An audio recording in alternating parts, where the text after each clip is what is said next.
No. Maddie. The leafy green vegetables you leave untouched. You eat those raw. The tough, fibrous, cruciferous vegetables such as broccoli, cauliflower. Okay, those you're supposed to cook. No, because the nutrients, you're cooking all the nutrients out of the broccoli. I don't know what coniferous. They're like, Cruciferous. So yeah. See, this is the thing. you You use don't all even know these. what point you're No, no, no, arguing. no, no, no. But the thing is, you use all these scientific words to try and sound like you're correct about eating cooked broccoli. Broccoli raw is so good for your diet. Okay, It's it's so true good that for I you, do and lean and on it and it extra tastes syllables far to make up. better. No one eats vegetables, Maddie, for the nutrients. They are eating them for the taste. Okay, Oh yeah, yeah. Because wilted, broccoli is wilted, delicious. wilted, hot leafy greens is disgusting. Raw spinach, raw chard, that's great. Okay, No, raw you have to broccoli. cook kale. You fry kale in loads of butter and make it not taste like kale. Look, can we put aside our differences and get back to podcasting? The I beef don't know. can't. It The has beef been can't go like forever. it's been like weeks, months of vegetable based arguments. The people need us, Maddie. You think? Hit it.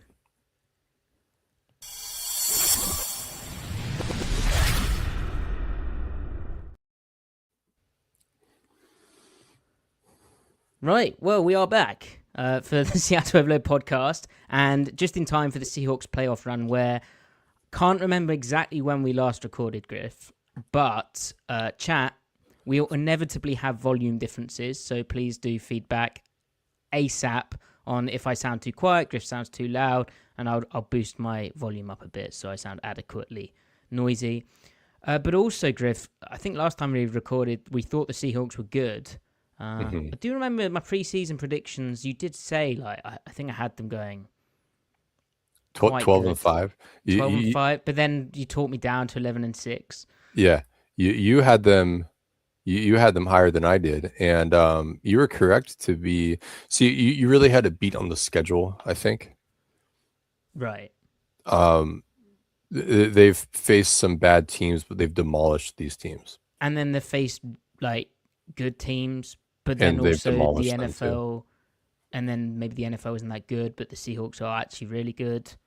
And if ever there were a year, right, in terms of the like, they look like the most complete team in the playoffs. I think by far, Definitely, kind of getting ahead of definitely. ourselves there. And yeah, I don't think when we last recorded we thought that they were going to be this clear away like the best team in the NFL. So that's Since exciting. since we last recorded, they are definitely a better, an even better team. They have they had a very good borderline elite defense when we last recorded that Jags game, and now we can definitively say they have an elite defense, if not the best defense in the league. If it's not them, it's the Texans. Um, Yeah, and they're quite different styles of defense in some ways, right? mhm. Now, um, and we'll unpack that. Now, what's a more interesting conversation though is the offense since then, because the offense at the time was flying high. JSM was catching every post against quarters coverage that he could find. Second half of the year, the offense dipped though. The offense kind of regressed into what we thought they were going to be Mm-hmm. from preseason, which then, you know, does that hold kind of as a criticism then? Because if they regressed into what we always thought they were going to be, you can't really blame them too much given what, what's at their disposal. So Yeah, then do you view the first half just as even more impressive from everyone?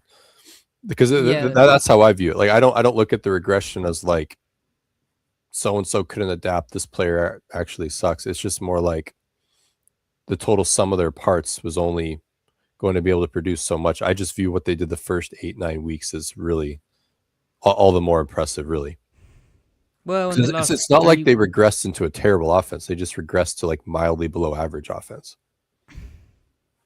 Like yeah, like in the like last. what are they 19th in EPA from weeks 11 on? So go ahead. Sorry. No, no, it's fine. We're still learning how we talk to each other. Other than when we're arguing about vegetables. But yeah, no, the last 3 weeks they've run the ball, like, I think really, really well. And That's right. And why are they running the ball really well? well, we can get to that as well. But Should we get to it right now?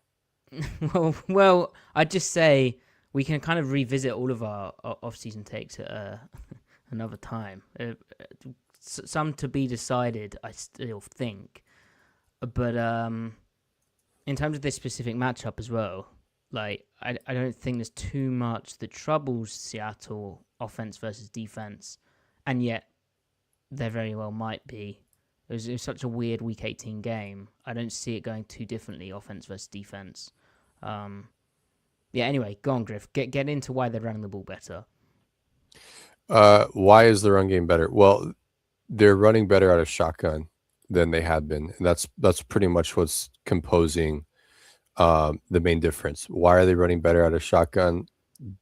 They don't really have like more runs in the offense. I really think it's more like, it's not tactics. Like, they run more counter, they run more this play, they run less inside zone.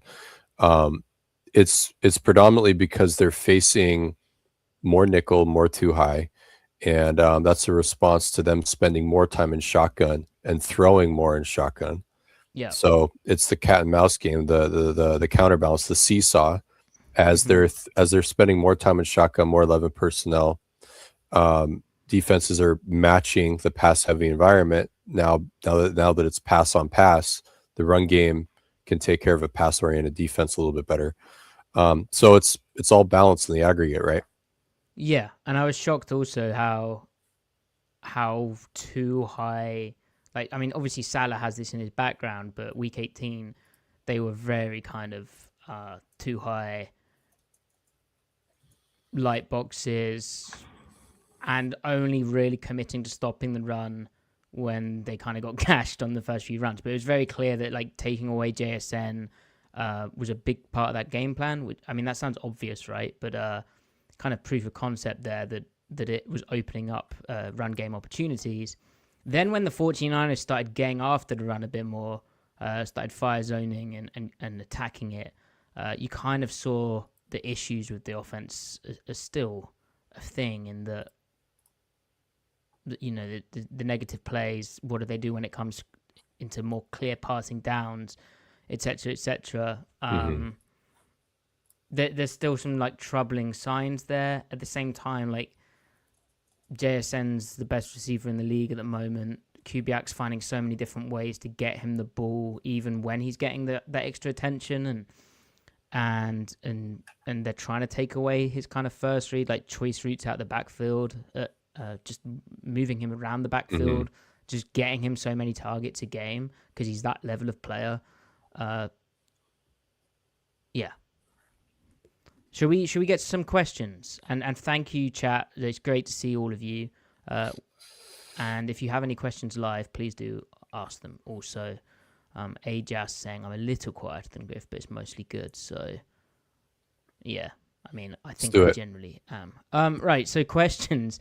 Now, if I'd been, Griff, organized, I'd have sorted these into offense and defense, but instead it's just going to be a mishmash where we can overload on all of these topics and probably end up repeating ourselves. So, kind of linked to what we've said, Bob Lawshop? Bob Loblaw, is that a Parks and Rec reference? Anyway, they ask, the offensive seesaw, is it offensive coordinator or Sam's issue more so? And when they share blame, what are some examples? Big question. All right, I'll jump in. Maddie, you cut me off whenever you want to.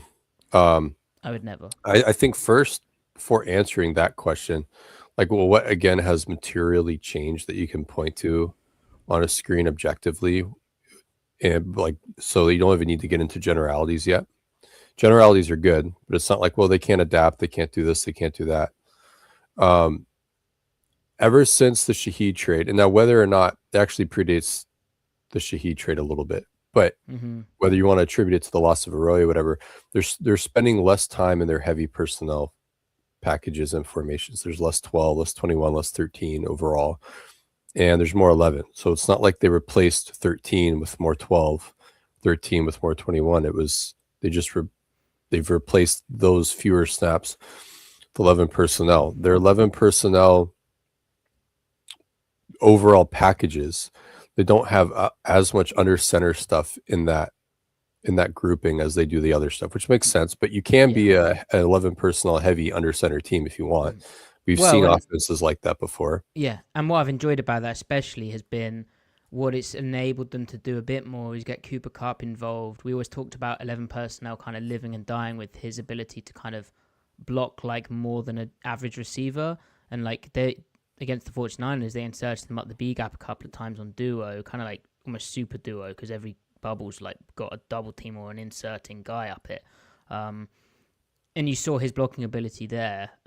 Whereas if it had been 12, like it's harder to get him kind of inserting and doing stuff, and he wouldn't be blocking a nickel necessarily or a safety as often. But yeah, anyway, continue. Right. No, that's a good point. But I think Kupp is kind of why, because it's like why more 11. Well, I think they just made a big trade for Rashid Shaheed, and they invested a lot of money in Cooper Kupp. And like you said, they do value his blocking, so they want to get all three of those guys on the field. Not only do they want to get all three of them on the field, but they also want to get Shaheed his targets to kind of make to kind of not to have a sunk cost fallacy, but like you spent the coin, now you want to see it return something. In an offense coordinator's mind, like Kubiak, like it's easier in theory to get explosive plays when you have more speed on the field, and Shaheed is literally like an explosive play waiting to happen.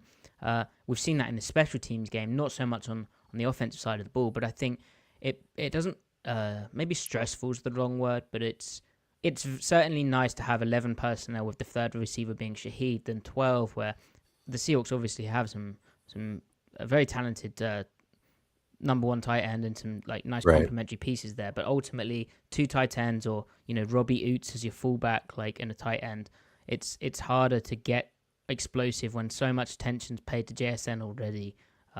Just the route spacing is more difficult. All sorts of things where Shaheed kind of the idea is that it kind of makes explosive plays easier. Obviously, harder to sustain a drive without an explosive play. Harder to score without an explosive play, or at least one on a single drive. Right, but that's the theory, right? That's the intention. That's the theory. That's the idea. So, it sounds great, right? Unfortunately, none of it has actually like come to fruition yet. What? Because the numbers have dipped. Like we said earlier, they're like 19th or 20th in EPA per play since the increase of 11 personnel usage. So. And why is that an issue? Well, when you spend more time in 11 and you pass more, defenses match. So you're no longer throwing in a big on big environment. Big on big meaning heavy personnel, 12-21 versus base. You're seeing more nickel. Not only are you seeing more nickel, you're seeing a little bit more too high within that nickel. But I mean, here's the other part of it.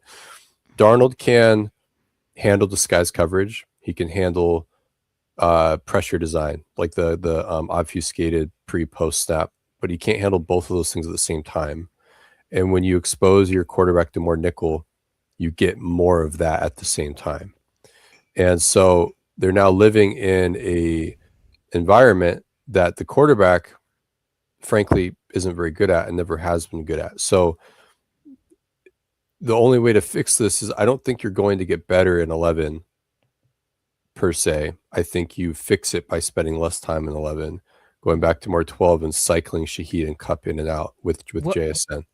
And one thing which is really interesting, actually, the last couple of weeks before week 18, Kubiak was kind of experimenting with, I believe it was 11 personnel on the field, but like getting into two back looks from that with like JSN in the backfield to, I think, try and force like more predictable coverage checks, less disguise going on. And then obviously like JSN on the linebacker, like... that's going to look nice. But it again, trying to kind of make the 11 personnel more viable.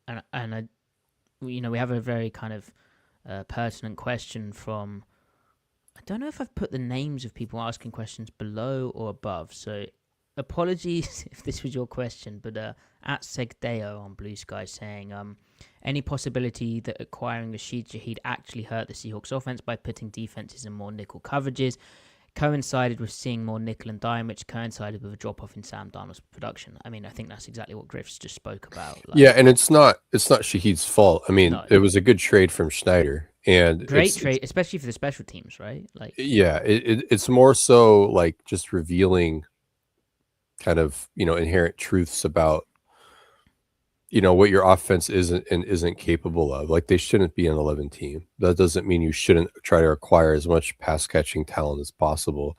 It's on Kubiak to find a way to integrate these pieces to work around the natural limitations of the quarterback, and as well as just the overall design of the and part of why the pass protection has improved is, yes, better coaching, better players that they've acquired, and just more development. But part of that is also the run heavy environment slows the defensive line down. It makes them have to key more honestly off the snap. They can't just cheat stuff. So by throwing a little bit more, they've gone from like 44% to 51%. 51% still isn't very much, but it's still way more than it was. It puts a little bit more heat on the pass protection too. So it's not just Darnold that I'm saying this about. And you could also say that if you were to list off Kubiak's strengths and weaknesses, the drop back design is probably one of his relative weaknesses. yeah, We don't really said about all the Shanahan / Kubiak tree Right. guys generally, right? Right. Shanahan's So obviously evolved a bit there and done pretty good things, but generally, true. that's the thing. So they're kind of reinforcing each other negatively a little bit, and I don't think you can stop the bleeding without kind of returning to battening the hatches down, being more of a even more heavy, because they still use 12 like at a almost league high rate. It's Well, just and less than they were. Feels like week 18. I mean, they used 11. I don't have the exact number, but the fact that they were using Robbie Utes and 21 personnel was on the field, and that's where the explosive plays came. Like, I mean, they didn't have many, like 2, maybe 3 if you count explosive runs as 12 or more. But like, there's a reason the explosives came from that personnel grouping, and it's because all the things we spoke about, but also the 49ers really had to start committing to stopping the run in a way that left JSN one-on-one. And to your point, Maddie, when you put Robbie Utes on the field, you're in 21 or 22, whatever it is, right? Or even maybe 12, but then motioning him into the backfield. Yeah, You're probably, what are you likely facing? One high defense, right? If not base as well. Their numbers against one high the second half of the season are still like 7th in the league. yeah. Whereas they're first in the first, so they've fallen a little bit, but you're still really good at it. It's the numbers against too high. If you just look at it, if you break it into those simplistic terms, their numbers against too high the first half of the year are top 5. They're bottom 5 the second half of the year. So it's specifically the nickel too high that they've just completely fallen apart at. Again, the one silver lining is the shotgun run game, but it's still not enough to move the ball at the clip you were before. Something we've mentioned on this podcast before as well is like modern NFL defenses. They spend more time, they invest more time installing nickel defense generally. Like, they have more calls in nickel, they have more ways to disguise nickel, they have probably spend more time understanding how to kind of take away a really stud receiver than they do on like how to, I don't know where I'm going with that, but essentially, again, another reason that 11 personnel where you are going to face nickel has been a bit of a challenge for Seattle and offense. I'll be honest, like, it's not sustainable year over year. It might be sustainable within one season, week over week, but it's not sustainable year over year to not be good in 11. So not to get ahead of ourselves, but that's where continuity in the offseason will really count for a lot. I hope they can keep Kubiak, unless like McDaniel somehow lands in their lap. That would be, I like Kubiak a lot, and I hope we can keep him. The only scenario that I can think of right now where I would be gung-ho about an upgrade would be if Mike McDaniel somehow became their coordinator. I view him really highly. But yeah, so like, they're going to have to figure this out either in these playoffs, and if not, like, maybe their defense can carry them anyway. There's a strong chance of that. Mm-hmm. but they're going to have to figure it out in the offseason because you can't be, because like you said, teams will just start investing in base more. They'll pivot. They'll have more coverage tools at a base, or they'll do what Seattle did and be able to live in big nickel and kind of get the best of both worlds. So they need to have they need to find ways to be the pass game needs to find ways to be more self-balancing. You can't always do it banking on a run game to do it for you, because that's also hard to sustain year over year. Yeah, and I do feel like Kubiak kind of entered week 18 trying to, up his early down pass rate and trying to do some like quick game on early downs for balance, like from pistol, like a lot of stick concept early. Yeah, true. But so I think they know that's an issue. Obviously, they're not idiots. Mm-mm. But I'm really interested to see what it looks like in the playoffs. Like, did they go, hey, screw that, let's really lean into being like a base personnel team, like 21 and I 12. hope they do. I Um, hope they run the ball 60% of the time on early downs. yeah. And I think we'll get to the defense, but this is clearly like a topic on a lot of listeners' minds, overloaders' minds, because I mean, Champion Jackpot, good to see that name again, said, why have Darnold and the offense struggled so much in the second half of the season? Hopefully, we kind of answered that there. Finally, on the offense, Griff, we have a question which says, Brian Alvarez, good to see you, Brian.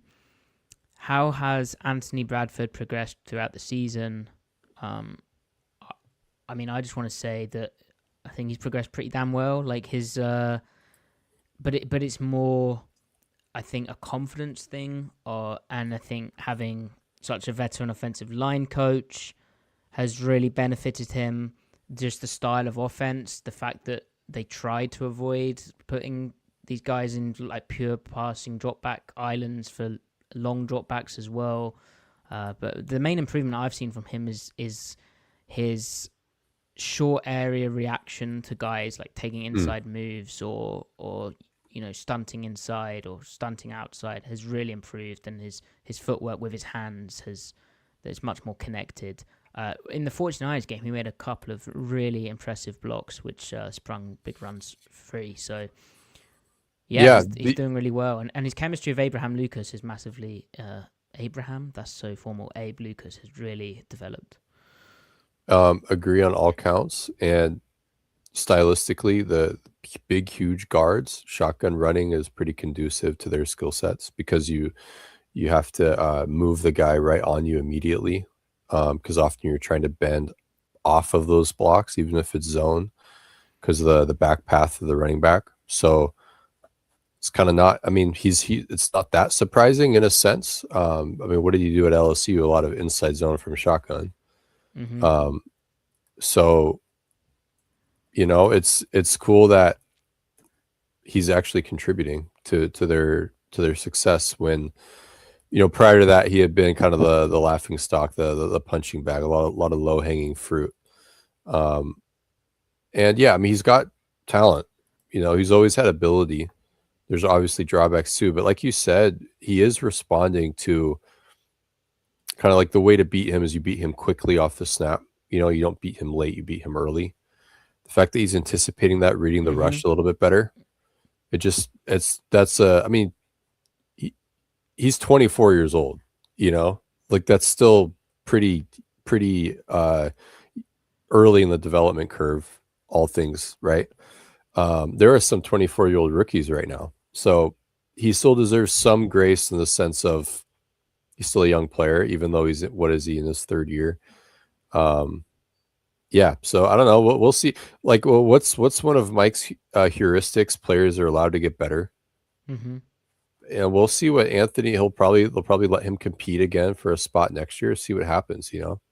Yeah, I mean every player, but particularly the offensive line, has been such, as we kind of predicted, pat ourselves on the back. But they've been such beneficiaries of like this Always. coordinator switch and the offensive line coach and from the previous season. So even with their current struggles, the broad struggles that we just spoke about. Right. Griff, let's it's embarrassing. We've been going for 25 minutes and we haven't spoke about the defense, which is, as you said, they're vying with the Houston Texans to be the number one defense. I think the Texans they have an argument, a strong argument, and their offense is also pretty good at putting them in tough positions and sort of upping the difficulty mode. Nevertheless, this Seahawks defense is pretty special, and there's a number of like interesting elements to them. I think you get all these terms lobbed around about like disguise and multiplicity Hmm. and like how exotic they are and how good McDonald is at game planning. Um, but for me, like they just kick ass like up front, and they're actually kind of. You've said this to me. They're more simple than you might actually think schematically. McDonald obviously is perfect at like timing up the correct play call at the Right. right time, and he Right. has enough like things to keep a coordinator on the other side guessing, and I think he has enough layers to like hide weak points or remove weak points in a game. Like Hmm. he's super impressive still at that. But like ultimately, Griff, this D line's unreal. Adam Dirty's doing a great job coaching them, but like Leonard Williams, Demarcus Lawrence, Jaron Reed, uh, The they're all just playing out their minds. So So when it comes to the D line, all these terms: one gap, two gap, read step, mirror step, read attack, attack react. All these different techniques. You know what technique they use, Maddie? They use what's called the whoop ass technique. yeah, familiar. Um, there's really not like they have a run fit structure, but so much of it goes out the window when shit starts to hit the fan, just because every one of the D line gets knocked back and Hmm. they can cross face like it's nothing. And the linebackers, and you can talk about what they're doing at the second level, they truly just play this like in and out, leverage the ball, just fit off what's happening in front of you. Yep. It's really not very like if you can't really watch their film and extract much and be like, I want to try to recreate this somewhere else. Like you only do this when you have these players, but they're being coached. Like Mike knows that they're like rule breaking all the time, but when you're that advanced, you get to break the rules, you know? It's Be- like it reminds me of, and I've seen a few comparisons about this.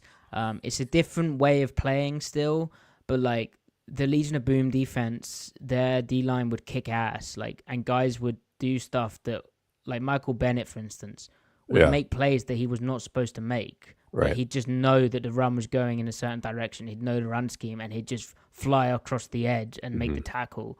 And it would be like, oh, okay, well that just happened, and the offense is like, well, that wasn't on the whiteboard. Like he Hmm. wasn't meant to do that shit. That's kind of what they're doing in their own way. They're just making plays that they're not meant to make. And Like in that the first half of that second Rams game, you finally start to see yes, we saw that bill come due finally, yeah, where you start to see them get punished for it. And I literally like live posted. I'm like, let's see how they had, because they're getting punished for how they do this, hmm. and that's I thought they because were screwed they're because facing a good offensive line that is also really mm-hmm. organized. Cause the So because what the does the other second thing half look like? the other thing with how they're playing like is when you keep doing those things and you keep making the plays and you keep stuff in the run, like the Hmm. confidence builds, everyone gets even more certain that they're doing the right thing and that they can take that shot at that moment. And that if they're off, their teammates got their back. But when the Rams popped a couple of those runs, when like Leonard Williams puts his hat in the gap and it cuts back through the open B gap and the guy behind hasn't quite read that right, like suddenly the confidence goes and you're like, oh, they could be like falling apart, like semi falling apart here. Hmm. um Hmm. I can't really that game, there's so much happened in that game, and then obviously they came to the against the 49ers and completely dominated them using like similar stuff. I Hmm. can't really remember how they got on top of McVay again, or did they? What? Well, They I kind mean, of committed a bit more, like they, more like they I think they loaded the box. They rolled because when they're in their 2 eye presentation, like you said, Mike times his calls to when he spins down to cover 3. So even though they're charted as playing cover 3 like a slightly above average amount, they're even calling it way more than the charting companies suggest, because they only chart pass plays. They don't chart run plays. Yeah, Almost every single run play has been one high, and cover 3, that is, more or specifically. even like 49ers game, they're playing one Robert like a lot of the time just from two high Yeah, shell. yeah. Again, So same in that idea. Safety's in coming that down in the second middle. half into sky rotation most of the time, outside rotation, well, at least when cover 3 Robert would be inside rotation, but they were nestling that down safety down pre-snap to speed up the Yeah, yeah. angles for So everyone, loading so the box a bit more. people could gap shoot, Yeah, and they just played more disciplined. So like the D line yeah. wasn't crossing face until the running back declared. That's right. When before, like when we say the whoop pass technique, like it's okay to cross face, but you only do it when the running back. They were anticipating when the running back would do it, and it's like, all right, you can do that because you know what's about to happen off of film study, Yeah, and just you have absolute block control. Because sometimes Leo will cross face and then go back to his yeah. primary Original. gap. Yeah, yeah. You can't do that against the Rams, because if you backdoor too early, they'll just spill out the front Mm. side again. And they're like the best running team in football. I wouldn't be They surprised, especially when Kevin Dodson is in there. So they're in the hella efficient. second half, they just played their rules more by the book, and they cleaned it up. Yeah. Um, And then but from that commitment they kind of got play action a bit, and also Puka Nakua is just like ridiculous. yeah, So and when you play the Rams, it's a coin flip of the catch point game downfield, and like that's okay. Like big players make big plays. The first game, the Seahawks corners won the day. The second game, the Rams receivers won the day. Like that's all right. yeah. That's just, you live with that when you're facing an elite quarterback Mm. receiver trio, or however many players you want to throw The into there. the way the Seahawks won that game, and then I like can't believe that they the did. manner I of still it, can't get over it. and then the way that the Rams like kind of had a meltdown after, and then lost, and like they're kind of limping around now. Like the Panthers game, they were not convincing at all. Their defense is falling apart a Just little bit. adds to the feel that like this is the Seahawks year. And the 49ers do Yeah. not. We're really jumping around here, but it's fine. The 49ers, they do not have like a Puka level receiver. I think Purcell being back does make a big difference if he is back. Yeah, Because but like how back will he be? yeah, like is he just toast? Like I mean, they needed like, I mean, in week 18, like there's just no downfield threat. Like the DBs are playing like yards shorter in their zones than they normally would. Like they're just camping stuff. And then Kittle's hurt now. I mean, is this Jake Tonga's guy? Is he? I mean, he seems pretty good. Like maybe he causes them some problems, but yeah. Anyway, so we've got defensive questions. That was our defensive ramble. We also have some defensive stats, so we'll get to them as well. So let's start with a positive.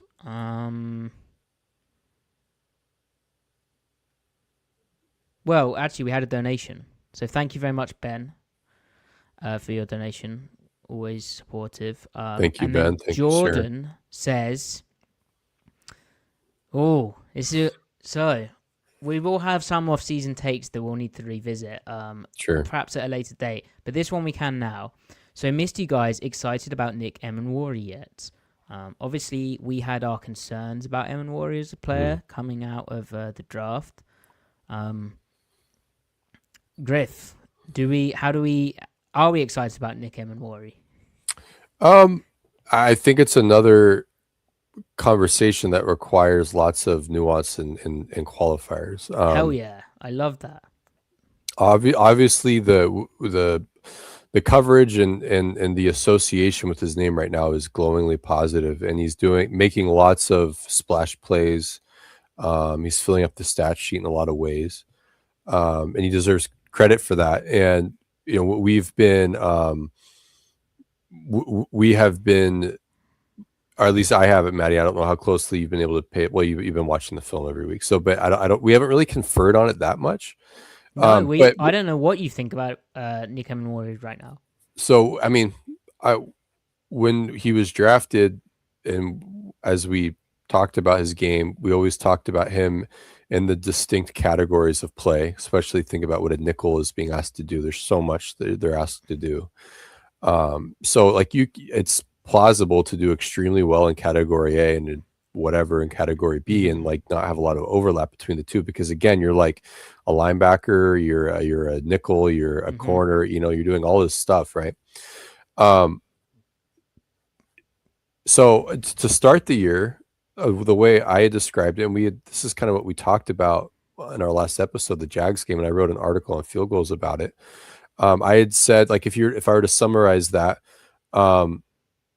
he was doing the cornerback stuff well and the linebacker stuff poorly, and that for me held all the way up until the Falcons game, and really the Falcons game on, I believe that he started doing the linebacker stuff pretty darn well. Like maybe at a mildly above average rate. I think two back still gave him some issues, like when he had the lever key that would move, his eyes wouldn't go to the right spot. But like one back offense keying really quickly. And we can unpack the details there a little bit. But then again, to summarize, the cornerback stuff kind of fell off a cliff. And that might seem harsh, but just to illustrate this right off the bat, Nicky Manwari has given up the second most yards to tight ends in the league this year. He's given up the most EPA per target to tight ends. Now, if you don't trust the charting companies, go ahead.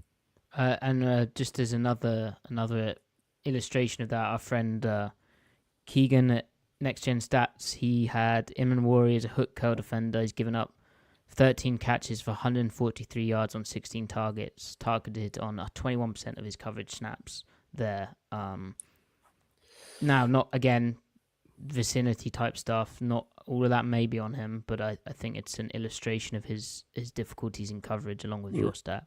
Yeah, and like I'm not a fan of individual target charting, just because are they attributing credit and blame correctly? Yeah. That can be messy. So when trying to isolate individual back seven players, especially interior back sevens, like the middle five, right? Because the corners are fairly easy, but the middle five, I like to look for team stats that, like, specific team stats that serve as markers of individual players, and try to overlay as many team stats to kind of put you in the direction. So it's like, where does they play a lot of big nickels, so in 12 personnel, he's going to be aligned to the tight end side. It doesn't mean he's always responsible for the tight end that catches the ball.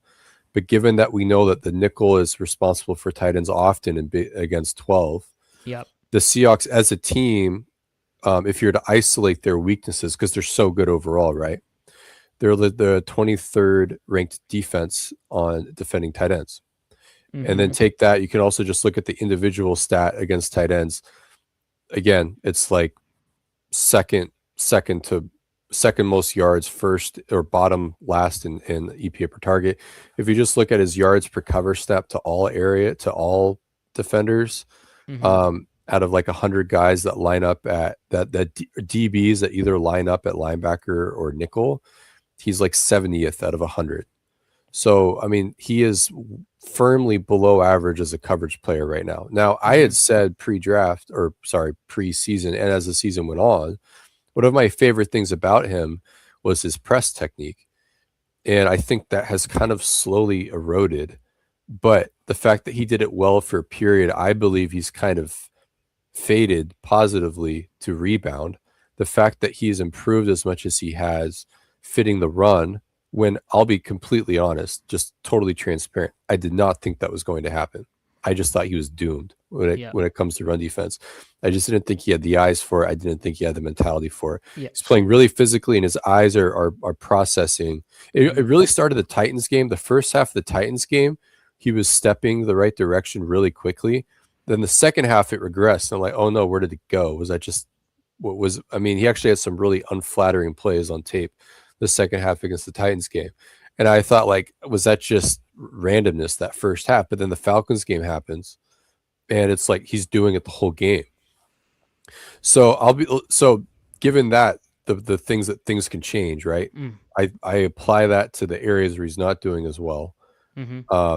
And we can get into why we think he's not covering guys well. It's kind of Well, it's let's two let's pronged. let's let's. I can answer that with a very kind of a backwards way of doing it. Go So for it. Brian Alvarez also asked us, how have the Seahawks maintained a top run defense out of nickel and dime personnel? And we mentioned how they're kicking ass up front with their D line, and the D line's playing unbelievable. But also, what's been really cool is the big nickel usage, and Eamon Worry is obviously the big nickel in that.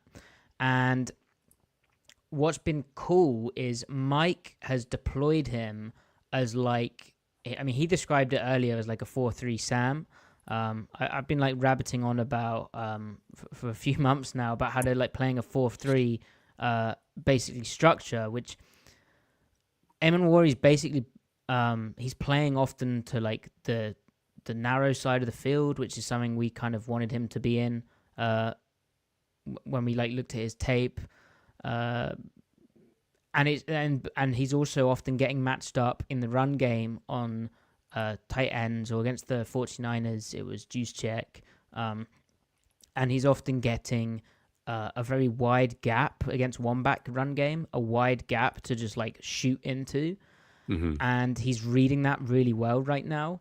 So the way that McDonald's using him is like really, because he's kind of playing like a 4-3, as I said. He's like able to apex out. Like his alignment's the same a lot of the time, whether they're running cover 3 bars, whether they're running with a safety coming down to the inside of the rotation, but Eamon Worry just kind of matching up on that weak number 2 player a lot of the time. It would be the same if he's on the cover 4 side of like half quarter or quarter half, where again he's matching up on that number 2 player. He's still got the B gap run fit, the B gap bubble run fit a lot of the time.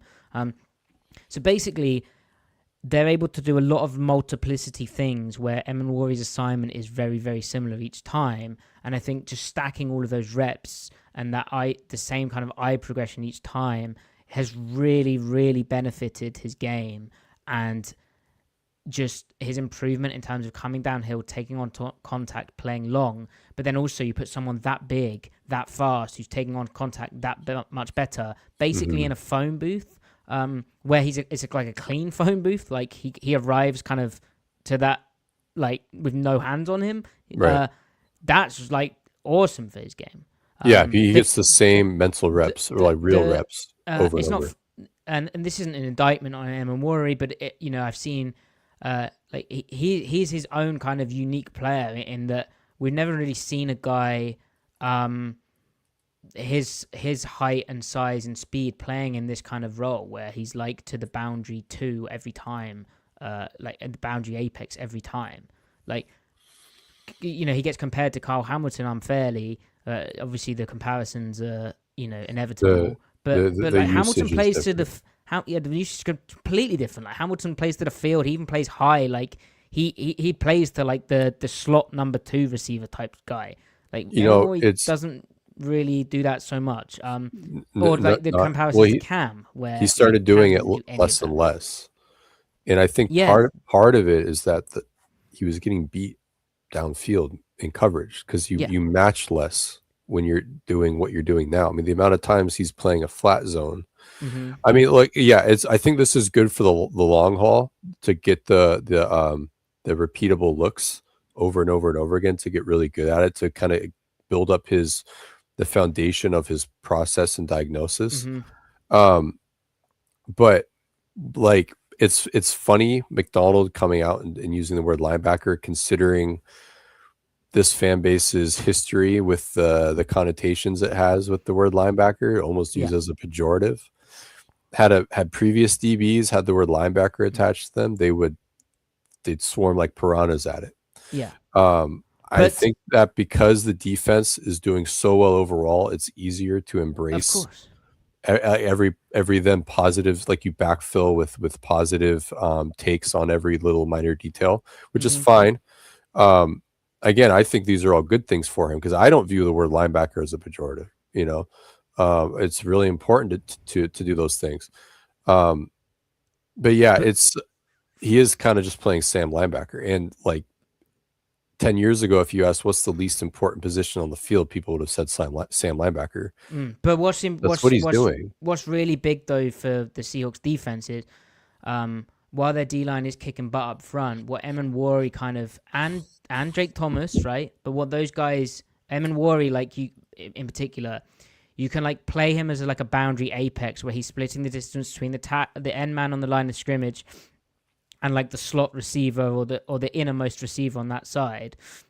But then occasionally they'll walk him down onto the line and they'll play him as they'll get into nickel bear and play him as the second wide nine edge rusher, and then occasionally they'll blitz him. So he kind of is like he's a real like problem solver for the stuff that gets thrown at their like 4-3 stock like presentation Right. look. I will just say it's though, so long and fast. I will say though, I don't think the rolling him onto the line of scrimmage in a 5-man surface is going to last. I don't think he has the anchor for it when they actually ran at him. No, he doesn't, and I feel I would rather have Drake Thomas doing that. Just as McDonald's like feeling Warry out, I feel offensive coordinators are feeling out what type of player he is and how he's being used. And I think we've seen some guys try and go at him a bit more in the coverage part and the conflict part. Like conflict's still a big issue for him, but like it's hard to explain without getting too in the weeds. But McDonald's basically finding a lot of really cool ways to like. Well, I don't know if it's a lot of really cool ways. Well, like the way they're playing right now, there's not as much conflict on Warry as there might be in a different style of defense, and that's just obviously benefiting his game.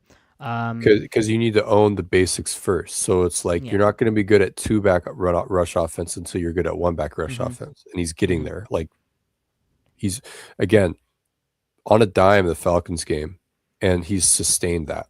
The other thing he's doing really well, this is against the pass, is taking on perimeter blocks on anything to the flat, whether it's a screen or some sort of slide route. I mean, the way he's playing through blocks and getting off the block and making him play on the ball, he was not doing that in college. And he was getting crack blocked by that 170-pound Alabama receiver in the Alabama game. Now he's like a mismatch problem for if you're going to block him with G-check. You can't even block him with a tight end. Up Kittle, so like a detached tight end, and because I think it's because he knows he has such clarity over what's being asked of him. Mm-hmm. You'll notice when he's in the box, like truly as like a C gap that's attached to the line of scrimmage, and that tight end climbs to him. He's not as physical with him. And that's because he's not quite as confident diagnosing what he's looking at. Yeah. But if it's something on the perimeter and he's removed from the core and he's fitting to a number 2 that's detached from the tackle, it's different. And it's like, all right, I know what I need to do. I need to play the inside half of this guy. Or if it's one high, I get to play the outside half of this guy every time. And with that clarity comes more confidence, comes better hand placement. And then when you have a 6'3", 230, 4.38 running human being with the correct hand placement and everything, going up the chain from the feet up to the hands is lined up right, he can play with hip extension. He has block control. Like, all the traits are finally being harnessed and they're flowing in the direction they need to flow. That will continue to happen with more of the pure box stuff.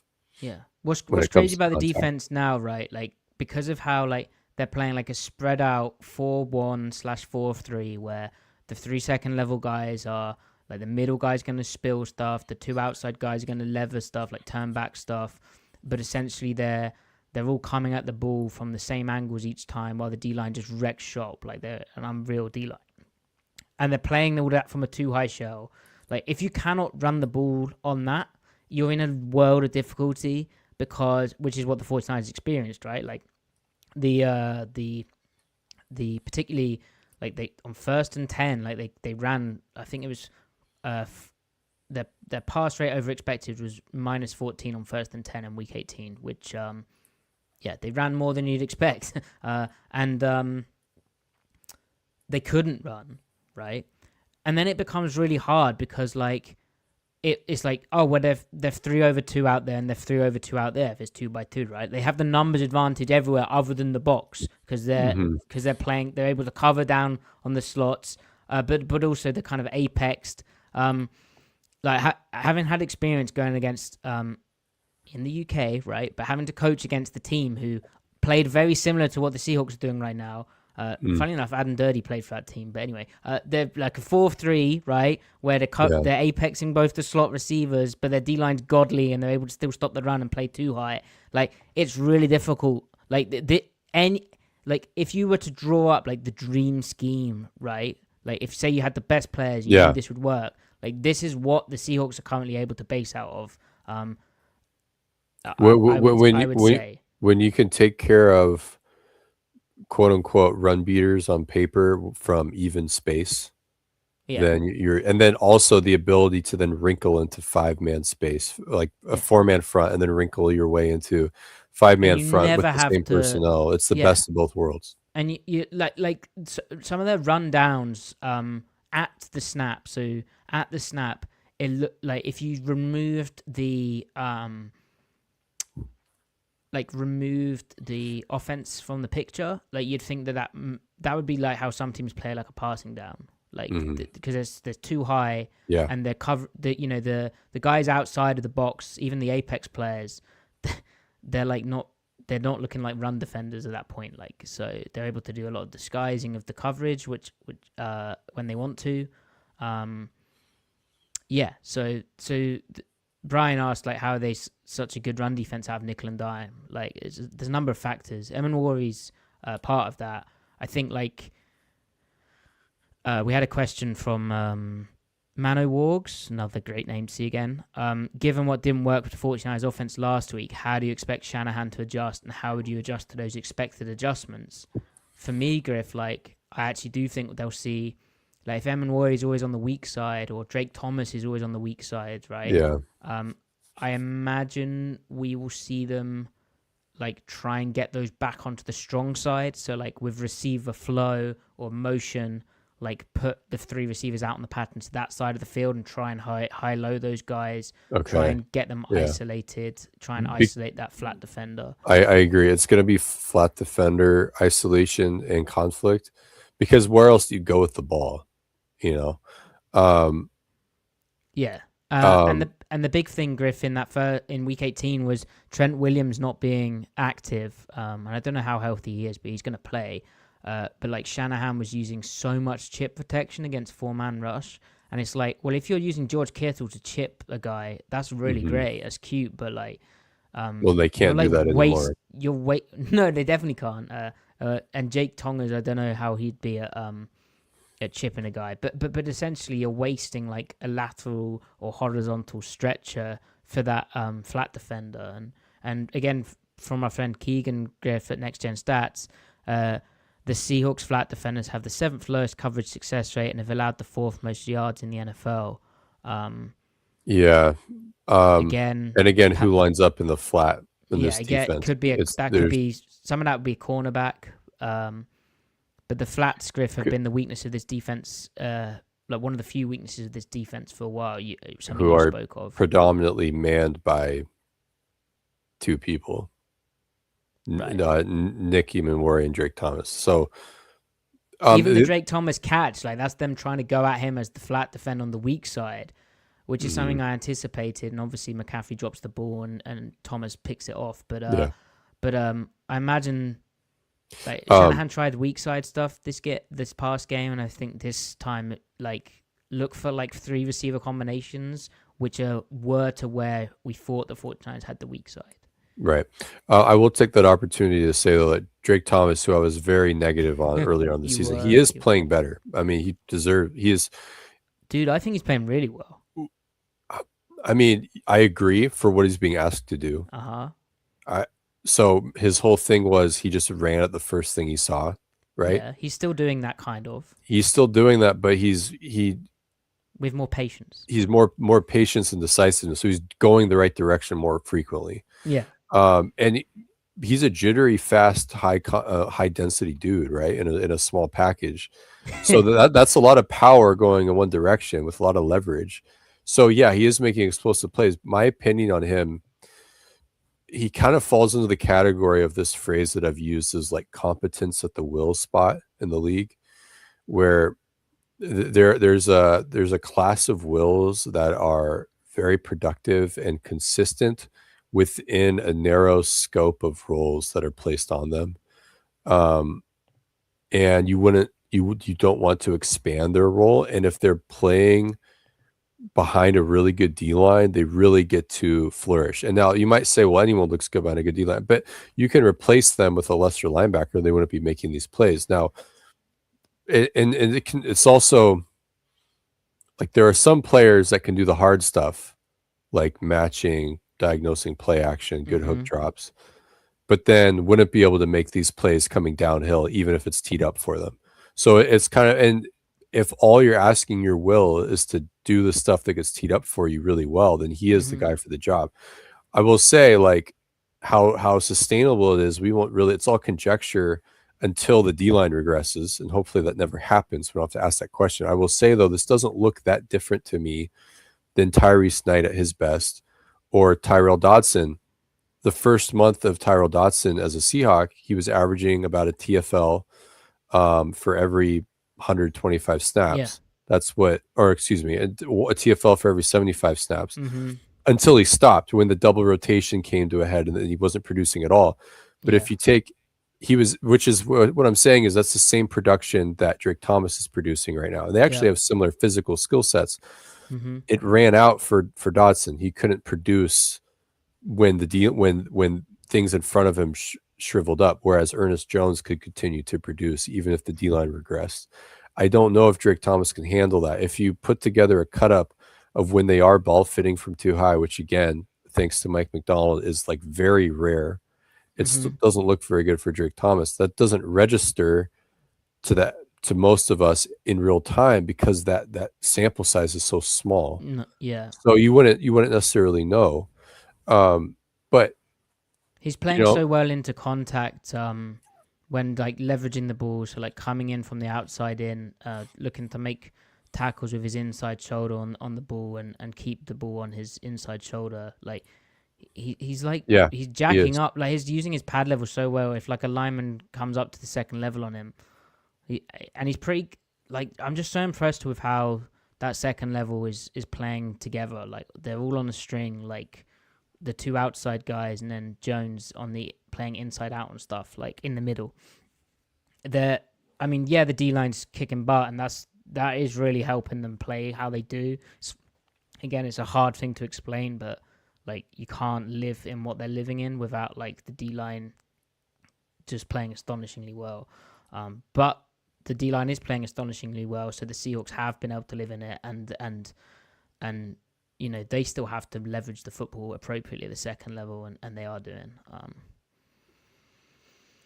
Griff. Agreed. We have a few more questions. Let's deal with the donations.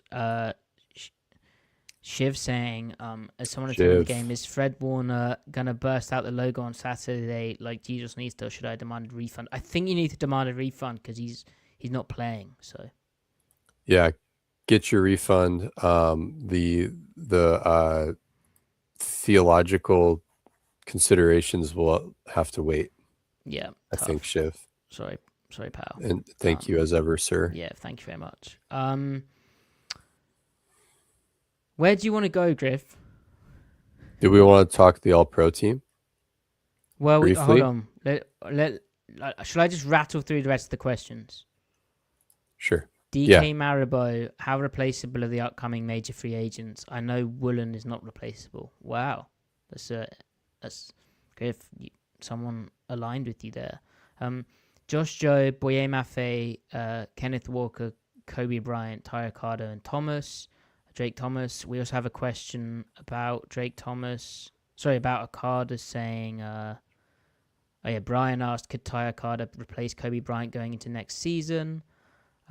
We have Monjombo asking, do you think Maffei's underperforming expectations, or is he just outshone by the other three edges? Feels like Nwosu drops into coverage just as well, and Derek Hall, DeMarcus Lawrence are better at everything else.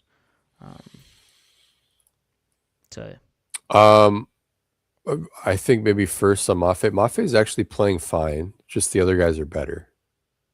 I think that's all that's going on there. And like you have to give them you have to give them the snaps to reward them. Like Derek Hall's playing better than Maffei right now. So Yeah. Um, yeah, so I think that's all that is going on there. It's really the lack of change of direction is what gets him the most because he's high mm. hipped It's stuff. funny we've kind of come full circle there, eh? That was our Yeah. concern when he came out, like, and they drafted him. Yeah. Oh, Yeah. He really needs angles are important for him. Derek Hall is also finding the outside half, which is cool to see because he's not just a speed to power guy. Um, the other guys, I mean, yeah, can you get by with Okada replacing Kobe? You definitely can. Oh, I think we really like Okada. we lo- He's we we're pretty early on that as well. I think like 2024 preseason, 2023 yeah. preseason maybe. I mean, he's another high density explosive player. He has pretty good length for a safety too. Yeah. Um, I like to see what his development curve continues to look like with more games and stuff. Really, any of those players are non-essential though. So I try to keep who you can, but for the same reasons that you developed those players into what they are, you can develop their replacement as well, right? You got to pinch pennies somewhere. Keeping Woolen is got to be priority one. I'll say this, I'll be bold. Like you are not going to be a top 3 defense next year if you let Woolen walk. It just won't sustain. Um, Job is really good. I think he came back down to earth a little bit, um, which is to say he looked like the best corner in the game for about a month. He's Mm. probably closer to like the 20th best corner in the league, which is still really good when you consider there are about 100 outside corners that play meaningful snaps. And you might even say he's closer to 15th if you want. Like, that's fine. But I think he might come back even further, even closer to earth if Woolen was out for or not on the team for an extended period of time with even more you start to see the cracks start to show Job a little bit. For He's sure. gotten a little lucky this year with where he's gotten beat and the ball's been overthrown. If those balls get caught, there might be like an additional 150 yards worth of plays on him. Not to play the if and but game, but he's gotten a little lucky is all I'm saying. But he's a very technically refined player, been extremely cool to watch. It's kind of like DJ Reed. Yeah, Um, he's playing like at the I don't know how much better it can get for him, but he's playing good football. And yeah. yeah, he's got a bit of luck, but you need some luck as a corner. Yeah, and corner play, it's not stick. It's not very sticky year to year Yeah, anyway. So yeah. it's not even about however you feel about Joe, but just the principle of the more the merrier. You don't want to go into a season banking on Hmm. a bunch of crazy things happening. You want to like good things breaking your way. You Yeah, hedge against that by having as many guys in the building as possible. Um, so, um, right. And then but yeah, Hustle Chilson also, again, great name to see. hustle. They said, oh no, Hustle asked, how are we? Okay, we're good. Good buddy. Ben Thanks, man. Ben asked, Ty Okada or Kobe Bryant, which do you choose and why? I think we're saying we'd choose Okada, right? I think Like, so. just at cost, like, he'll be cheaper. I think he's pretty good. I don't know if you see the drop off. Like, all the things that we heard about McDonald, like, in Baltimore, in terms of, like, oh, he's so good at teaching his safeties not to cover grass and stuff. Like, we really saw that in this past game against the 49ers. Like, they were heavily, like, not covering the things they didn't need to cover because of the pass rush, and the defense is really clicking in that sense of, like, the zone guys know that the pass rush is getting there at a certain amount of time on a certain play, and so they know they don't have to cover a certain combination at a certain time, and they know the checkdown's coming out at that point in time. All the Russian coverage things we've spoke about on the pod before, everyone speaks about in football, like, are so evident. And the other thing, Griff, is they just fly to the football. Like, so Keegan, right, again at Next Gen Stats, he said the Seahawks allow the second fewest yards per missed tackle in the NFL. So when they Crazy miss a stat. tackle, there's another guy there. They swarm to the football. I wonder how many tackles they actually missed. They tackled so well against the 49ers. Bodies at the ball, man. And Yeah. and and part of that is they funnel everything to the kill zone, the underneath. So the tackle opportunities are easier than they Yeah. would be otherwise because of what the secondary Mm-hmm. and the pass rush is creating. Mm-hmm. But really, for me, the defense, the conversation starts with pass rush and corners. Then everything else comes second, Yeah. third, fourth, and fifth. The other Well, second like, second points 2 through 5 are still because very important, but it starts there. when it comes to like a Drake Thomas or an Nick Emenwari, like I feel they, you can get them in difficulties if you like play action and like try and isolate them with that and like high low them, and maybe there's some conflict from the run fake as well. Thomas actually covered leak really damn well against the Rams. Like shout out for that. Very But very alert to it. Yeah. very alert to it for sure. But the thing is, right? A lot of the time, the Seahawks like McDonald's is kind of good at recognizing, hey, we're not going to cover this play action perfect. Instead, we're going to get a way of getting pressure on it via like his front choice, but also his D line playing insane. Like the Seahawks have the 6th highest pressure rate against play action and the 2nd lowest explosive play rate allowed and the lowest air yards per attempt allowed. Like they just do not give up the big play action play and they pressure it. And I think the pressure is a big reason why for that. And also, Griff, Agreed. I think of all of our off-season takes, right, I feel like the one we weren't that harsh on it, but we didn't really see DeMarcus Lawrence playing as well as he has. Like, No. he's Well, I been, mean, we like the signing, but he's yeah, been it was like incredible. it was a chunk of money, and we're like, okay, fine, but they have Maffei and Hall, but like the Lawrence thing's just been He hasn't had as good of a season as this in about 4 years, yeah, and he's and it's been good before that. testament to the fact that like he wanted to be in Seattle. Like Adam Dirty had familiarity with him having been his position coach in Dallas. Like him being healthy. Like I mean, well, he's on the injury report this week, so touch wood, he's good to go. But yeah, like wow. I think part of it with him is that he also hasn't played on the D line this stacked, and He's coming alive, playing with Leonard Williams, another vet who's really good. Like, right. And so I think the better the D line you play on, the more you can leverage your film study and background and stuff, because when you can take shots, when you can't, when you can get away with things, when you shouldn't get away with things, and also he gets more one-on-one, so he can take those shots because he's singled up more frequently. Again, because everyone's drawing attention away. So, yeah. Yep. So Griff, MJ Aramillo 16 asked, do you think the team will ever have a better shot of winning a Super Bowl than they have at this very moment in the next 5 years? Complicated question, because I think, Man. yeah, it's a complicated question because obviously, like context of the NFL, there's no clear team more complete than the Seahawks. I think the Bills are probably like the obvious team in the AFC just because of who their quarterback is, but like they're so flawed in terms of like their run defense is appalling.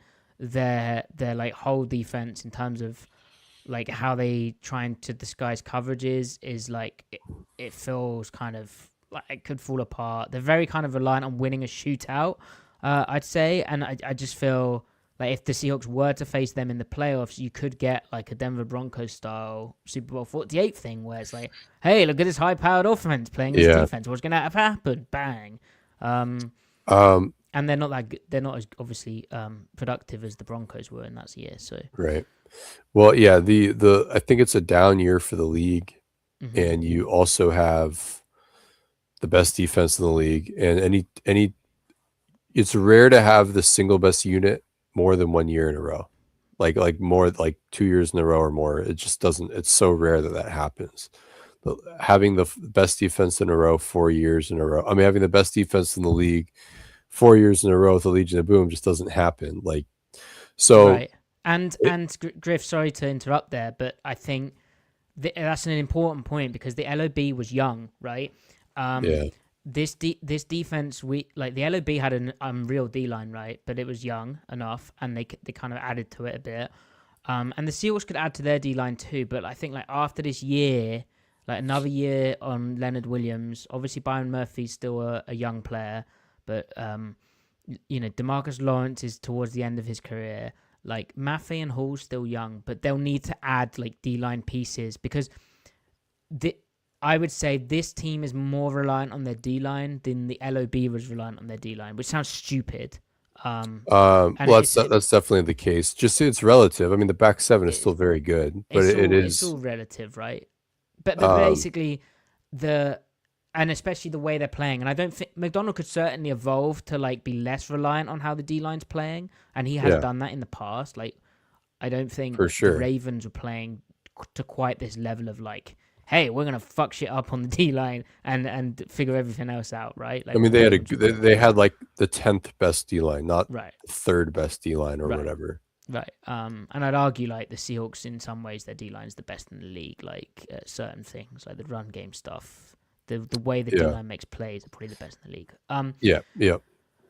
Let We should say Uchenna being back is just, and it's such Oh a yeah, boost. that's another overload favorite for us. Um, So so basically, like I feel like the defense won't be this good unless they like get a soup. I don't know if it'd be hard to sustain what they're doing, l- how they're being good on defense next year. right. Look, the But iron they is can hot. still Like be good on they'll defense. still be very good next Yeah, year. I just don't think they'll be the best defense in the league again. Just because that's so hard to sustain right. for all the reasons you said. So that look, the iron is hot. So strike And then the now. other thing, Griff, is they have a lot of draft picks. Like Yeah. in theory, we like Darnold. That's a whole topic, but like could they Yeah. upgrade on Darnold in the draft? Like, yeah, I think they could. Look, I think we know that Schneider is very emotionally responsive to how the playoffs go. Yep, yep. Um, so if, and maybe he shouldn't be, but he is regardless. He tends to roster in reaction to how a playoff loss goes. So, uh, if Darnold Or has a really bad game, yeah. he might do something with that draft capital crazy at quarterback. Or if he has an okay game or fine game, they might just continue to ride the wave. Or Griff, if someone looks tough and throws the football at Lumen Field, he'll like sign them to be the quarterback. Yeah, that's If true. they're a good competitor, you That's get a feel true. for them in person. So wait, who has that been this year? It's only been like Baker and Matt Stafford, right? One time. Um, I don't know. Like there might That's be. the secret to not signing a bad quarterback. Just dominate every quarterback. Yeah, yeah. No.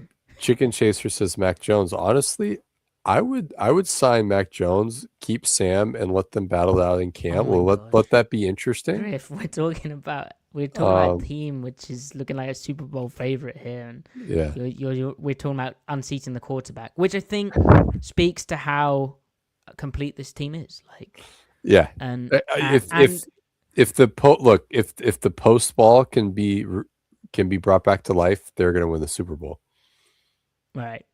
If they can get this defense plus the air yard explosives coming back, those are the That's only what's two been so things weird about the Shaheed that's the Super edition, Bowl. right? Like Shaheed with the Saints was like running like the deep, skinny post. Like they'd like cook up a deep shot to him like a couple of times a game. Like he was that explosive. Well, That hasn't happened. it's because they can't get it open because defenses are actually game planning them a little. Yeah. They're under center stuff more. Like it's the when JSN was catching those posts against quarters and too high. If we're being honest, some really shitty safety technique, like Oof. really bad a Awful. safety play. You hate to see JSN it. made some great catches and ran great routes. That's part of it. Like he lulled them to sleep, and we talked about all that. Mm-hmm. But honestly, the shell coverage has just been a little bit more disciplined. That's really all it took was like just look whatever the offense does to us. Don't let JSN beat you over the top. Let him beat you at the intermediate level, and that's what's happening. They're not letting him. They're not letting JSN or Shaheed beat them over the top. Um, So answer the bloody question. Will they have a better opportunity at winning a Super Bowl at this very moment than in the next 5 years? I think they'll have good chances at winning the Super Bowl in the next 5 years, but not as good as this year. So no. Griff So says no. no. So win it this I year. Yeah, and just like it's very kind of unscientific, but if not now, with all the things that have happened and like the way that the optics around the off season are incredible. Like we were very critical. It's Mhm. something we'll revisit after. We were very critical of the decisions made, and like yeah, like they're really kind of they're hot right now. So Yeah. Yeah, dude. but Griff, if you know, how wrong were we if Darnold Right. poopies? Well, I mean, what is the offense overall? If we balance out the I think first we and just second weren't as half, high on the defense as we should have been, right? Like, yeah, I but really then it think was it's the hard to know defense we were wrong about. It's hard to know Demarcus Lawrence was going to be like this impactful. I'll say I just, it is validating to know how much Uchenna Nwosu yeah. matters, though. Like he's truly like Oh my gosh, yeah. honestly, why couldn't they have done this last year if Uchenna was healthy for the whole season and 100%? Probably would have been close to it. He's such a good player. Anyway, Right. That's a lot of things. Right. So let's go through the rest of the donations. What kind of player should we be looking to add to the defense in the off season? I think if they want to play the same way, they have to keep acquiring D-line, but like corner, they have to draft a corner. Like, I don't think they'll pay Job. Like, given like the takes around, like they obviously love Job and like he has familiarity with Kyle Scott. They go like way back, but I do think like someone else will pay more money. Kind of like, and with a dominant defense like this, particularly if the Seahawks go deep in the playoffs, if they win the Super Bowl, with the reputation of McDonald's, you'll start seeing that kind of like, oh, Byron Maxwell signed with the Eagles, you know, like you'll get that type of effect on these players. So all that said, that they'll have to draft their old Simon, and hopefully he doesn't get hurt in Super Bowl 49 and have to play against fucking a slot receiver, and they don't have Marcus Burley active. But I'm over that. Anyway. Anyway. No question. Just happy the best in the biz are back. Thank you very much, Finn. Hey, we missed you too, guys. Yeah, absolutely. Like it's been so fun doing this. So great to see so many people come out and overload. And yeah, it's been awesome. Right, Griff. This are we done with the Seahawks? Because we've got a donation that's not Seahawky. We still haven't talked about the All Pro team. All right. Yes. So the All Pro team has some Seattle Seahawks on it, right? But it also has a former Seattle Seahawks. Dude, all right. First of all, congratulations to Jackson Smith and Jigba. Far and away, just an absolute hoss. Best receiver in the league. Unreal. Let's see. Winning in every single like way. Like he is a problem He's a problem, and he's so good after the catch as well. His body control, like to be able to just glide in and out of breaks, running at like full speed, is just unreal. And his adjustment. So yeah. And then Leonard Williams getting second team, well deserved. Could have been first team, but really pleased that he got on there because it'd be easy to like he doesn't have like insane sack number, right? Or does he? Just I actually don't even know what his pressure numbers are. Yeah, his pressure numbers probably. He's showing up. He's showing up as far as a bull. That's like a bull Noah to put him there. Yeah. Yep. Definitely. And even more to that ball knowing point, Ernest Jones getting second team. That's his first like actual accolade, right? I don't think he's been has he been a Pro Bowler before? No, he was like he always felt like that type of player who suffers because they weren't an early draft pick and they didn't test well, and people just don't recognize what a good linebacker looks like that. He getting second team All Pro is an example of a player that I deserve second team All Pro that I did not think was going to get the recognition for it. So for him to actually get the recognition is really cool. But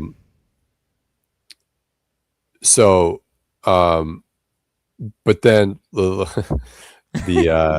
finale of this, the main show, the main course, right. Jordan Brooks, first team All Pro.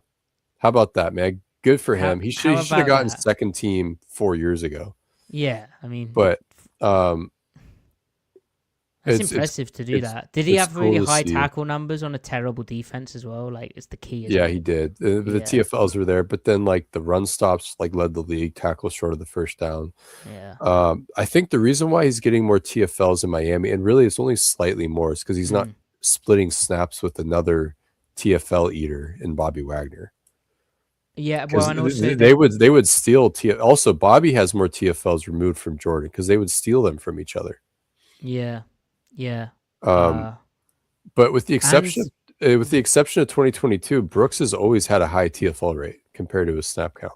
the Dolphins' scheme, Griff, is technically McDonald adjacent, eh? Anthony Weaver, right? Yeah, I'll say that Jordan shoots his gun more often, and I wonder if they let him do that because they trust No, his I think explosiveness, I, or you think I, he's just freewheeling? I feel like that whole defense was kind of that. They Yeah. like put Dodson next to him, and he's like, "Oh God." Yeah. A lot of the plays with Dodson like shooting through, and Jordan like having to go over the top and try and clean that shit up. Yeah, so dude, Jordan can ball fit, he can gap fit, one back, two back, one Yeah. high, two high. It doesn't But matter. by all accounts, he didn't want to be in Seattle. Like, it was like a surprise thing. Like, maybe he got an offer he didn't like, and he just signed without really the Seahawks knowing that was happening. So He might have been ticked off that he didn't get his 5th-round option picked up yeah, I mean, probably with his ACL recovery. How quick he came back, how well he played in 2023. Off of, I mean, I was afraid it was over. I can share my anecdote about him. Okay, Yeah, do it. Apparently, so I know someone who played for that Texas Tech team, and apparently all Jordan Brooks used to eat was cereal. Like, he didn't eat anything other than cereal. Like, He's a ball of muscle, insane fast twitch running through his body, and he just eats shitty carbs all day long. yeah. But then when he was drafted, he talked about like spaghetti. So something happened. Probably that the year after playing like a spy in an odd front, like a 3-man rush odd front, he probably was like, "This is so boring. Like, you know what? I can elevate my food game because I'm so bored playing football." Anyway, true overloaders would know that Jordan Brooks is literally like what started this podcast. So it was very relevant to talk about. No. LJ Collier started the podcast. Oh. We were guffawing over the fact that they took LJ Collier where they took him. We couldn't believe it. We're like, we got to talk. What about Charles Omenihu? Like, he was right there. Yeah. Omenihu, we even wanted Draymond Jones. Oh, yeah. We even wanted Zach Allen. Not that we had Zach Allen stacked below Jones and Omenihu. Obviously, Allen ended up being the best. We should just scout like linebackers and D line, and then just call it that. Well, you can scout corner though. Yeah. I liked Jacob Parrish this past year. Like, he's done all right. There you go. Kind of all right. A bit small. All right. Welcome back, fellas. Thank you very much. It's not easy button. I see this comment. It made me laugh. You should rewind, Jordan. Yeah. You'll get your answer. Whether you like it or not is up to you. Yeah, thanks for tuning in. Missed you too, Jordan. Right, we do always respond to donations, and we do appreciate them. But this is going to go a bit sideways, I think. K Minro 8945. Did you guys see the report that Chip Kelly was calling players that were not in the playbook? Where does Gino go after this year? I think Gino's done, but he'll get a chance to compete. And then maybe be a backup quarterback, depending on how good his vibes are. But I don't know what happened there. Like, that whole situation, the more you hear about it, it just sounds like a complete car wreck behind the scenes. It sounds like there's 4 competing. First, let me just say, like, I was wrong about Gino being good in Vegas. I was wrong about Chip Kelly. I wanted Chip Kelly to do the Seahawks OC, right? What a bullet we dodged by them, John Schneider and Mike McDonald, not listening to see Mike's spin move. Oh, thank God. But yeah, so I mean, I can tell you, like, from what I heard, in the internet, who knows what's real. Chip told the team that he was not interested in going back to college, and then as soon as what time of year was this? When he took the job, when they hired him, yeah, and he was all in, and then he didn't like the Gentry pick. Spy Tech did. Yeah, He was there was a ticked off they Spy-Tech didn't get a pick, right? tackle. Yep. And Pete, what I gathered is that Pete was fine with the Genti pick. He was kind of in the middle because of course, he loves running backs, but he also likes tackles. And in Seattle, the first thing they did was draft a tackle, right? Russell Okung. Anyway, so then as in camp, when Kelly realized that their O-line sucked, even with a healthy Colton Miller, that they should have taken a tackle over Genti, he got really pissy. And that's when his agent started quietly putting out feelers to get back into college. So he was like tapped out before the season even started. Yeah. And then there's that report that like Gino and the players were meeting independent of the coaching staff. And then Brendan Carroll obviously wasn't. I think it was just like a perfect storm of just like, and then also, however good you're going to be, you're not going to be that with Brock Bowers not being healthy, Colton Miller not being healthy, and Jacoby Myers being jerked around by the GM. You have the GM trying to coach up Ashton Genty, like having coaching meetings with him like he did with Tom Brady, which is a bit bloody different to be doing that. And just sounds like so much meddling and interfering. I didn't even know that part with Spy-Tech. Spy-Tech was having weekly meetings coaching up Ashton Genty. That's not good. See, the other time we've heard that type of thing is Balky circumventing the coaching staff and talking to to the players, and the players are like, well, why are you're not the coach? Like, why are we talking about this? And then you've got it's year and one. And then there's another Spy-Tech detail. He froze out the analytics staff, or at least for a time. The coaching staff would meet with the analytics department over game planning and stuff, but the scouting department wouldn't. Yeah. So just a clusterfuck, man. And year one of trying to install like a new regime, new culture, but it's not really like, for it to be Pete, it would have to be full Pete, and it was kind of like a half Pete, total mess. And then I don't know what happened. I mean, obviously the offense was a total car wreck, but Gino didn't look right. No, and his play just regressed. He didn't help things. I will say though that his accuracy was still charted well. There wasn't really anyone to throw to past a certain point. But the way I view him is that the league probably views him as a backup, but there might be some team that will put him in a training camp battle. I bet you a rejuvenated Gino with a good offensive coordinator will still win a camp battle. Because up until like two-thirds of the way through the season, his success rate on pure dropbacks, which I use not as a isolating value, but like isolating like just quarterback competence, was like fifth in the league. Shotgun pure dropbacks with that D-line, with that scheme, with Brock Bowers being dead and Jacoby Myers not having a contract dispute. Like that's like, okay, there's still a quarterback in there. He's another year older. He did have a hamstring injury to start the year too. That didn't help things. But like in my mind, like I still believe that like if Kyle Shanahan had him for a year, he'd throw for 4,500. You know what I mean? We don't know like about.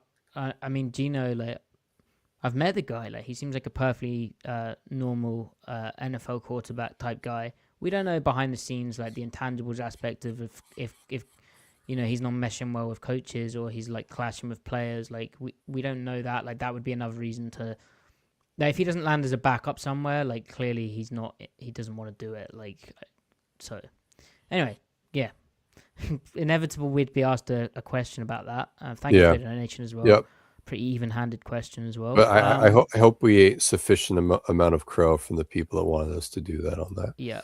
I was wrong about the 2025 Las Vegas Raiders.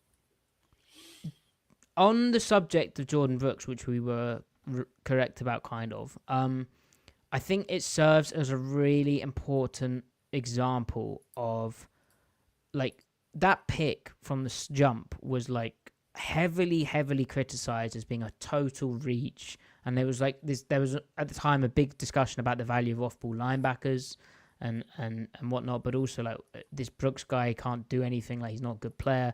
That's what Griff and I kind of bonded about, was like watching his tape, like taking in the full player. It's like, oh my God, he's like really good. He's going to be a really good player. But then when he came into the league, he had to deal with that kind of like negative perception around him from some quarters, I think. But also the expectation of being a first round pick from the fan base, totally fair.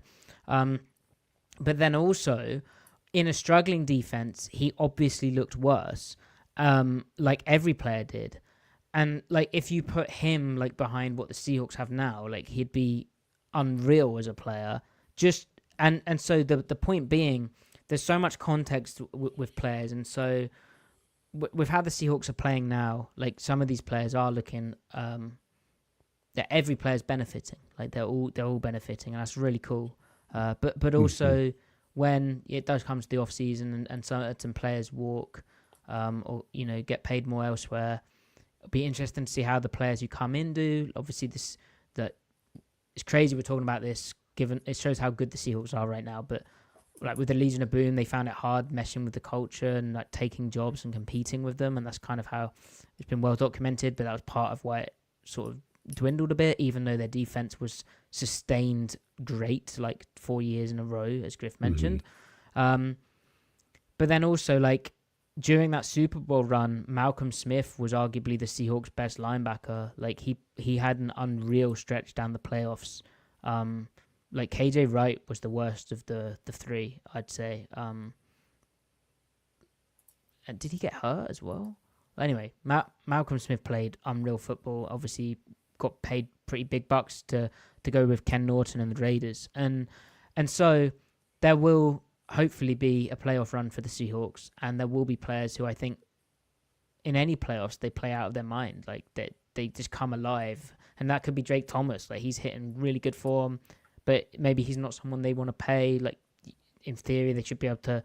I mean, what was he? Waiver wire claim for special teams ability. McDonald's clearly coached him up so well, and the scheme's really accenting and making his life easier. I think they'd back themselves to draft a player like that, I think. So, yeah. Yeah. Yeah, that's a waffle. San Francisco predictions: Seahawks 23, 49ers 13. I think Seahawks 30, 49ers 15. Okay. Well, Jumbo marketing the record. Yeah, Monjumbo. He's our shadow producer. Yeah, well, shout out to our other shadow producer, Ty Dane Gonzalez. Ty Dane Gonzalez. Yeah, for he actually he did a Malcolm Smith post, but it was about Drake Thomas? Anyway. Oh yeah, so Sam hurt his oblique. Uh-oh. Hopefully that doesn't matter for a very torque-heavy rotational thrower. Yeah. With the old oblique. Do you think it was like his first throw? He just came at him and was like, oh shit, I haven't thrown. I had a bye week. Like, oh. I don't know, man. I don't like it though. I might have to see Drew Lock. I think he'll be able to go, but I wonder if he babies throws or not. Yeah, he might. He might for sure. So wait. Sorry. So he's a short stride rotational thrower, like super short stride. Mm-hmm. If he can't generate as much torque with rotational power because of the oblique, he's going to be pushing off his back foot a lot more and elongating his stride. When that happens, the ball can come out late off the hand and sail. Is it raining on Sunday or Saturday? Sorry. I don't think so. I don't think so. I don't think it's supposed to rain. I think it's supposed to stay dry. So that said, if he's sailing balls early in the first quarter, we'll know how hurt he is. That's good. Very good analysis, Griff. But it's very kind of basic stuff. It depends on the specific injury. We have a question. Also, when he opens to his left for right-handed throwers, if his left foot is stepping really far to the left and not on target, kind of be another indicator. Yeah, I agree. We have a question here from Momentum. Said, what whiskey pairs well with this defense? I'd say Springbank 13 Local Barley 2024 edition. That was a sublime whiskey. It's probably my favorite whiskey ever. Although this isn't my favorite defense ever. Not yet. So maybe that's not a good thing. And then Motor Pixels asked, "What are my views on Lafroig versus McAllen?" I don't really have any views. I'd pick Lafroig, but I don't really drink either of those, to be fair. Because McAllen's 43% and Lafroig generally is a bit weaker too. But yeah, I'd probably go with Lafroig. Griff, you got any? You got anything else? What do you usually do? We got. We need to pull Tyden Gonzalez on what his opinion is on cooking Welcome. Oh my God! Look at the leafy turkey. greens. Welcome back, Ollie. Thank you for the donation. We do need Ty to settle it. Honestly, It's his fault because we wouldn't have had this big fallout if Ty hadn't just said, guys, what do you think of this? And then he could have just stepped in, guys. It doesn't matter. Just remember, you'll always have the Seahawks. Yeah. Look, so Maddie, you know how they say, how some people say part of the charm of our podcast is how erratic it is, how we're never on time and everything. And who says that our podcast has charm? How difficult it is to schedule, it's part of the charm, right? You have a very different circle to me. So, well, I guess what I'm saying is, the the relationship there is as the more chaotic the scheduling is, that is directly proportional to how charming we are. Right. So you might say we are at our most charmingest we've ever been. Right. My worth doesn't depend on my success or mistakes. I was created on purpose and for a purpose. I am fully known and still fully accepted. My failures don't define who I am. Some of these are enabling. I Wait, completely hang on. Hold on. What do you mean some of these? You're reading these out? Maddie, I take notes. Oh, I prepare. Because you got me kind of afraid there that you've been on the Google and been reading these off a website. No, that would be cheating. Right. I don't face anything. Look at the camera. Look at the camera and read this. I am looking at the camera. Anyway, Maddie. So let's start. Hey, Griff, air frying our broccoli. Here's one. Let's leave the leafy greens alone, or I'm not coming over to your house ever again for dinner. And if you come over to my house, you're just gonna have to deal with it.